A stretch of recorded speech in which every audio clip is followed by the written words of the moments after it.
Whenever I perform, almost always I get asked inevitably this one question. That's, Mark, do you know any card tricks? Know any card tricks? Yeah. One. I know this one trick. And I confess well, it's not done with the normal deck. It's done with a trick deck. Perhaps you've heard it. It's something you have to buy in a magic shop. It's something we magicians call the invisible deck. Of course, for you to see the illusion, you'll probably want to see the cards.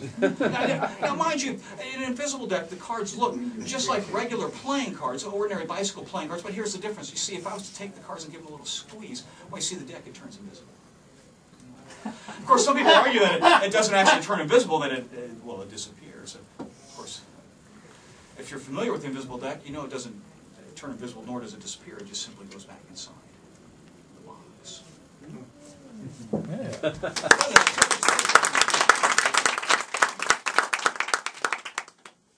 As a matter of fact, if you were to look at the cards, you'd see it looks just like an ordinary deck, like I said. There's just one slight exception. You see, if you were to count the cards, you'd actually only find 48. That's because where the deck actually truly gets its name is the 4 aces. See, they're invisible. I know it sounds a little crazy, but see, the secret of the invisible deck is not one that's meant to be seen. But if your fingers are trained, it's one you can find by feel, and by feel, you can tell exactly where those cards are in the deck. Take, for instance, our first ace. Now, granted, you can't see it, but, well, if you give it a little rub, then not only can I feel it, but now you can actually see it. I think this is going to fly off here in a second. Whoa. That's a whole other trick.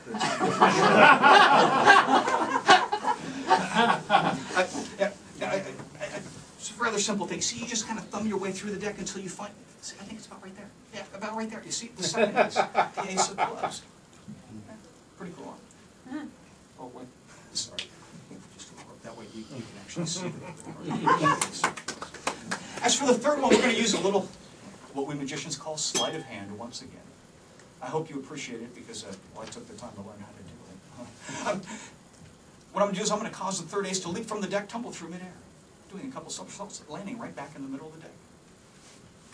I see a lack of belief here. That's all right, that's all right, that's all right. Watch closely. As the ace of diamonds leaps from the deck, tumbles forth, and lands right back to the deck. Again, I see the lack of belief. See, you just give it a little rub, then you can actually see the card. The ace of diamonds.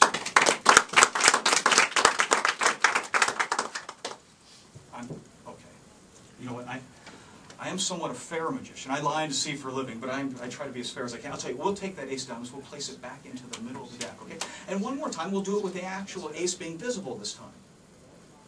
Okay, now watch closely. As the ace of diamonds leaps forth from the deck, tumbles through midair, and lands. Now, I don't know about you, that's a little bit off, but that's pretty close to about halfway, isn't it? Yeah. The ace.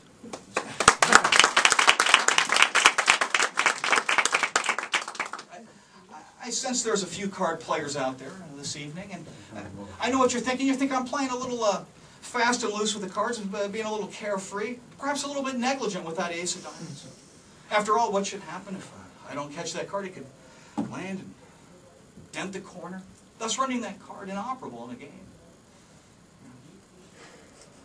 Well, I'll have you know that my cards are highly trained. Not only that, but it just so happens I only use cards that come with what is known as an air cushion finish, thus ensuring a complete safety every single time. Of course, some of you actually, well, I know, you'll think that I'm hiding those aces on the bottom of the deck. Of course, when you see that they're not hidden on the bottom of the deck, typically what happens is people think that, well, they must be hidden on the top of the deck. You can see there's no ace on the top of the deck. As a matter of fact, if you were to look at the next card down, you see that that's not an ace, nor is the card under that. See, because with an invisible deck, you don't need to hide cards in the top or the bottom. And quite frankly, if I wanted to mess with your minds, I wouldn't hide cards in the deck. What I do is I just give the whole deck a little squeeze. Not too much, but a little squeeze, enough to turn half the cards invisible. Now, I know you look at the deck and you say, wait, I still see the whole deck. What you don't realize is that you don't see the whole deck. See, what you don't see is, well, it just happens you don't see the faces of these cards. And it doesn't matter if you look at a card that's on the top of the deck. If you look at a card that's in the middle or the bottom, no matter where you look in this deck. As a matter of fact, you could look at every single card in my deck and all you'd see would be the, oh, hold on, those are the backs. So let's try the other side. Wait, hold on a minute. I apologize for my confusion. See, it doesn't matter the middle, top, side, bottom. No matter where you look in this deck. As a matter of fact, if you would help me, if you don't mind, you just say stop. Stop. Right there? Mm-hmm. Do you see a face? No. I didn't know. Just say stop, sir. Right there? Uh-huh. No, maybe, no, the next one. No. You see, in fact, I got to tell you, it gets so confusing. I can't tell if these are the faces. Or maybe they're on the other side. Yeah. No. In fact, it becomes so confusing. That's why I'm really happy that it just happens to the people that make the Invisible Deck. They put a little reset feature in there. I don't know if you guys are aware of it.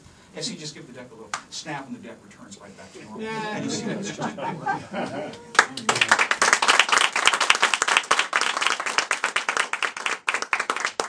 As for that fourth invisible card, it just happens, I confess it's not in the deck. It's a little bit unstable, kind of like me. So just sometimes I keep it right here in my. Sorry, my bad. After all, where else are you going to keep an invisible ace bit in your?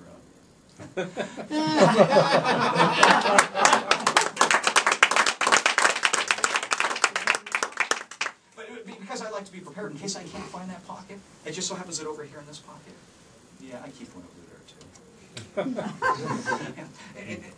And here's the thing, in case I can't find this pocket, and I can't find the ace in this pocket, well, it just so happens that, well, oddly enough, over here in this pocket, yeah, that's right, I keep one over there. and if I was to squeeze that ace into the deck, well, you see that the whole deck actually turns invisible, with the exception of number 4 aces.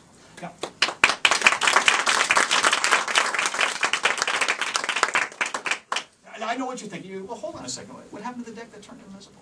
It kind of seems like it disappeared. Of course, I think I explained to you earlier, it doesn't turn invisible, nor does it disappear. It just simply goes back inside. Sweet. The box.